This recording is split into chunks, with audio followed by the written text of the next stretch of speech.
Welcome to Penrose Learning, where we make understanding easy.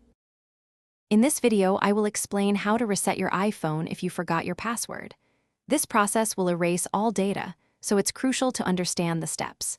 You'll need a computer, either a Mac or a Windows PC, with Finder or iTunes installed. Our first step involves putting your iPhone into recovery mode, which allows your computer to recognize and restore it. This method is essential when you cannot access your device normally. Entering recovery mode varies slightly by iPhone model.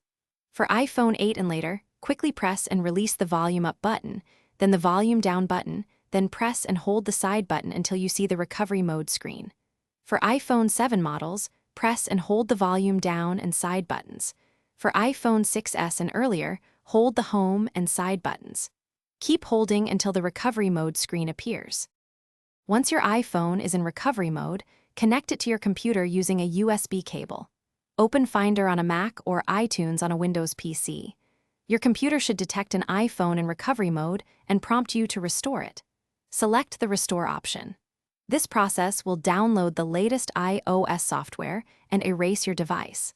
It might take several minutes, so ensure your connection is stable and your computer remains powered on. After the restoration is complete, your iPhone will restart. You can then set it up as a new device or restore from a recent backup if you have one. Remember to create a new, strong, and memorable passcode to prevent future lockouts. Also, ensure your Apple ID is secure and you know its password, as this is vital for managing your device and accessing services. Congratulations, your iPhone is now ready to use. Thanks for watching. If this was helpful, leave a like and consider subscribing. See you next time.